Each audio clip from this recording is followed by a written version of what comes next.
अस्सलाम वालेकुम, मैं हूं आसिम असलम। आप देख रहे हैं CNN पाक न्यूज़। एक नज़र डालते हैं आज के डिस्ट्रिक्ट बुलेटिन पर। साहिवाल में तवील वैकी के बाद पंजाब फूड अथॉरिटी ने जाली दूध की फैक्ट्री पकड़ ली। Additional director operations, deputy director operations और विजिलेंस टीम की अड्डा चक्की मुजफ्फर शाह में कार्रवाई। 900 किलो वे पाउडर, 400 लीटर खुला ऑयल, 27 किलो मुज़र सेहत केमिकल्स, केमिकल ड्रम्स और दीगर मशीनरी जब्त। 150 लीटर गाढ़ा महलूल तलब कर दिया गया। फैक्ट्री मालिक में 3 अफराद के खिलाफ FIR दर्ज। DG पंजाब फूड अथॉरिटी की हिदायत पर जाली दूध का कारोबार करने वालों का मुसलसल ताक़ुब किया जा रहा है।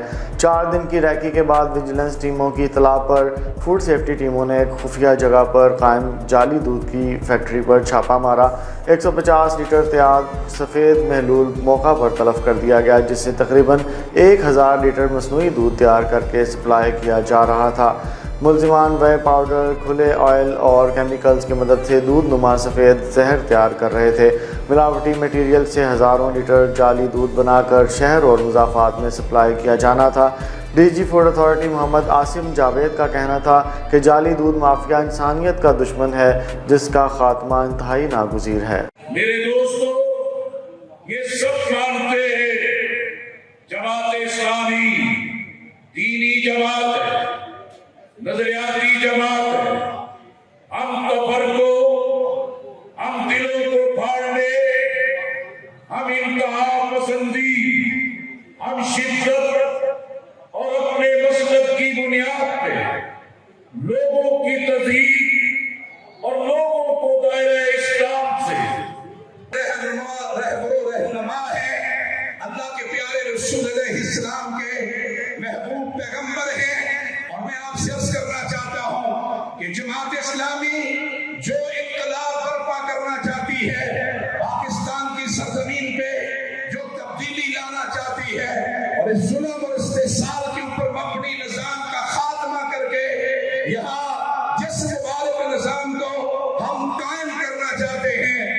जमात इस्लामी पाकिस्तान के नायब अमीर लियाकत बलोच ने साहिवाल सीरत अवामी कॉन्फ्रेंस से खिताब करते हुए कहा कि सऊदी अरब और पाकिस्तान के दिफाई माहिदे का खैर मकदम करते हैं। यह उम्मत मुस्लिमा के लिए बहुत बड़ी खुशखबरी है। नायब अमीर जमात इस्लामी लियाकत बलोच का कहना था कि सैलाब मुतासरीन की मुकम्मल बहाली तक जमात इस्लामी चैन से नहीं बैठेगी। अल-खिदमत फाउंडेशन के हज़ारों रज़ाकारों ने सैलाब मुतासरीन की भरपूर खिदमत की है और मज़ीद कर रहे हैं। तकरीब की सदारत ज़िले अमीर तैयब महमूद बलोच ने की। इस मौका पर मारूफ बिजनेसमैन राना मोहम्मद इकराम खान ने अपने साथियों के हमरा जमात इस्लामी में शमूलियत का ऐलान भी किया। तैयब महमूद बलोच ने कहा कि इंशाअल्लाह साहिवाल ज़िला से हज़ारों अफराद लाहौर मीनार पाकिस्तान जलसे में शिरकत करेंगे। मीनार पाकिस्तान लाहौर में होने वाला जलसा मुल्क की तारीख़ का सबसे बड़ा जलसा होगा। उन्होंने मज़ीद कहा कि हुकूमत सैलाब मुतासरीन के 6 माह के बिल माफ़ करे, मुतासरीन सैलाब के घरों की तामीर की जाए, हुकूमत सैलाब मुतासरीन के ज़ख्मों पर नमक ना छिड़के। उन्होंने ये भी कहा कि ऑल पार्टीज़ कॉन्फ्रेंस बुलाई जाए और नए इंतखाबात कराए जाएँ। सरकारी महकमों से करप्शन के खात्मे के लिए ठोस इक़दामात भी उठाए जाएँ। उन्होंने मज़ीद कहा कि जमात इस्लामी पुरअमन सियासी जमात है, जिसकी जड़ें अवाम। देखें, आज साहिवाल में जमात इस्लामी का जो मेंबर्स कन्वेंशन है, अवामी कन्वेंशन है, बहुत ही शानदार, बहुत ही कामयाब और पुरअज़म था। इसी तरह इस पूरी कॉन्फ्रेंस में जो सैलाब के मुतासरीन हैं, फ़लस्तीन के मज़लूम हैं, कश्मीरियों के मज़लूम हैं, जो इसराइली और सहूनियत और हिंदुस्तान की फाशिज़म का शिकार है, उनसे भी यकजहती का इज़हार किया गया है। लेकिन ये बात वाज़ेह है कि जो सैलाब ने एक बहुत बड़ी तबाही मचाई, ये कुदरती आफत है। कुदरती आफत को लोग सब्र के साथ, इस्तकामत के साथ हमेशा बर्दाश्त भी करते हैं, अपने मुस्तकबिल भी बनाते हैं। लेकिन इस मरहले पर 2 मसाइल हैं। एक, अपनी कौम को, पाकिस्तान के आवाम को अपनी हुकूमत और सरकारी अदारों से भी ये शिकायत है, गिला है, शिकवा है कि वो अपना फर्ज नहीं अदा करते।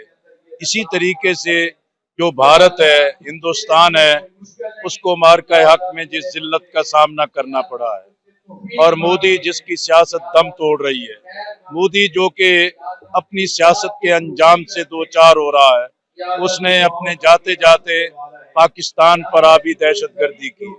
सुतलज में, रावी में, चनाब में पानी छोड़ा है, जिससे फसलात तबाह हुई हैं, इंसान जाँ बहक हुए हैं, और इसी तरीके से जो बड़े पैमाने पे जानवर भी और लोगों के मालो असबाब भी। अब सबसे बड़ा मसला ये है कि जमात इस्लामी ने, अल खिदमत ने रेस्क्यू का और रिलीफ का काम किया है, लेकिन बड़ा चैलेंज है कि लोगों की बहाली होनी चाहिए, और ये काम हुकूमत का है, सूबाई हुकूमतों का है। जमात इस्लामी ने फैसला किया है कि इंशाअल्लाह हम फसलात की बहाली के लिए, ज़मीनों की बहाली के लिए, किसानों के पुष्टबान बनने के लिए और पाकिस्तान की ज़राअत को महफूज रखने के लिए भी अपना किरदार अदा करेंगे। लेकिन मुतासरीन की बहाली के लिए हम हुकूमत पर मुसलसल दबाव बढ़ाएंगे कि नुकसानात का भी सही अंदाजा होना चाहिए और बहाली के लिए भी लोगों को उनका हक मिलना चाहिए। जमात इस्लामी मुतासरीन को यकीन दिलाती है, आप तन्हा नहीं हैं, आप लावारिस नहीं हैं। इंशाअल्लाह आपकी बहाली के लिए हम पूरे मुल्क में जद्दोजहद चलाएंगे। आरिफवाला में पाकिस्तान ज़रई तहकीकाती काउंसिल इस्लामाबाद और कोपिया कोरिया की जानिब से गाय की नस्लों की बेहतरी के लिए फार्मर्स को आगाही फराहम करने के लिए किसान फील्ड डे का इनेकाद किया गया। मज़ीद जानते हैं आरिफवाला से हमारे नुमाइंदे सरवर सलीमी की इस रिपोर्ट में। Pakistan agriculture research council Islamabad ने कोरिया प्रोग्राम बराए इंटरनेशनल एग्रीकल्चर कोपिया कोरिया के तामन से गाय की नस्लों की बेहतरी के मौजू पर आरिवाला के निजी मैरिज हॉल में किसान फील्ड डे का इनेकाद किया गया। प्रोजेक्ट जो शुरू किया हुआ है कोरियन गवर्नमेंट के तावन से और पाकिस्तान एग्रीकल्चर रिसर्च काउंसिल के तावन से, और इसमें हमारे लोकल पार्टनर जो यहाँ के लाइव स्टॉक के लोग हैं वो भी हैं, और इसका मकसद सिर्फ ये है कि हम जो दूध की पैदावार है वो हम उसको डबल, एटलीस्ट डबल ले जाएं, और इसमें हम जो आर्टिफिशियल इंसेमिनेशन और कोरियन सीमन यूज कर रहे हैं। तकरीब में कोरियन होल्स्टाइन गाय के सीमन के जरिए मौसर मसनूई तुखमरेजी के इस्तेमाल से गाय की नस्ल को बेहतर बनाने के बारे में आगाही फराहम की गई। जो लोकल गायें हैं हमारी, उनकी ब्रीड इम्प्रूवमेंट पे काम कर रहे हैं, और ये Pakistan agriculture research council Islamabad और कोरिया कोपिया के तावन से ये प्रोजेक्ट पूरे पाकिस्तान में हम चला रहे हैं। और आरफवाला में इसका 1.5 साल कंप्लीट होने के बाद इसके हमारे पास काफ़ी अच्छे जो है वो बच्चे पैदा हो गए हैं, जो कि कोरियन होल्स्टीन सीमन से हमने लोकल गायों में सीमन रख के प्रोड्यूस किए हैं। इन बच्चों का अब हम खून के सैंपल से DNA चेक कर रहे हैं इनका कि ये कितना दूध देंगे, और हम फार्मर को इन बछड़ियों के जवान होने से पहले ही बता देंगे कि ये कितना दूध देंगे। सूबे के प्रिंसिपल इन्वेस्टिगेटर ने पाकिस्तान की ज़री मईशत में मवेशियों के मरकजी किरदार को उजागर किया और जदीद ब्रीडिंग टेक्नोलॉजीज अपनाने की अहमियत पर जोर दिया, जबकि मिस्टर पार्क अंते डायरेक्टर कोपिया पाकिस्तान ने किसानों की जिंदगी बेहतर बनाने के लिए कोपिया कोरिया के अज़म का अदा किया। Project aim to increase milk production in Pakistan and to improve the productivity by using Korean Holstein semen. इस पूर्वकार प्रोग्राम में महकमा लाइफ स्टॉक के अफसरान समेत डॉक्टर्स, सहाफ़ी हजरात और फार्मर्स की कसीर तादाद में शिरकत। सरगोदा में यंग मरकजी अंजुमन ताजरान सरगोदा के इंटर पार्टी इलेक्शन मुनक्कद हुए, जिनमें मुख्तलिफ ताजिर, रहनुमाओं और समाजी शख्सियात ने भरपूर शिरकत की। सैयद ओन शराजी की रिपोर्ट के मुताबिक तकरीब में सदर अल-रहमान ट्रेड सेंटर और चेयरमैन NPCIH ज़िला सरगोदा अमजद महमूद भट्टी ने बतौर मेहमान ख़ुसूसी शिरकत की, जबकि चैम्बर ऑफ कॉमर्स के एग्जीक्यूटिव मेंबर रिहान शेख और जिमखाना क्लब सरगोदा के उम्मीदवार बराए जनरल सेक्रेटरी सुहेल अल्पा भी शरीक हुए। शुरा ने इलेक्शन को ताजरों के इत्तेहाद और यकजहती के फ़रोग के लिए खुशाइंद करार दिया। इस मौका पर अमजद महमूद भट्टी ने 9 मुंतखब अहदेदारान में नोटिफिकेशन तकसीम किए और इनसे हलफ लिया। 9 मुंतखब चेयरमैन मोहम्मद खालिद शेख, सदर Usman Atiq, general secretary Aamir Hussain, senior नायब सदर शेख अली जैन समेत दीगर अहदेदारान और पार्टी इलेक्शन में भरपूर हिस्सा लेने वाले तमाम मेंबरान का शुक्रिया अदा किया और ताजरों की खिदमत जारी रखने का अज़्म भी किया। तकरीब के इख्तिताम पर शुरा के एजाज़ में शानदार इशाइया का एहतमाम भी था। अब तक के लिए इतना ही। मज़ीद खबरों के लिए देखते रहिए CNN पाक न्यूज़।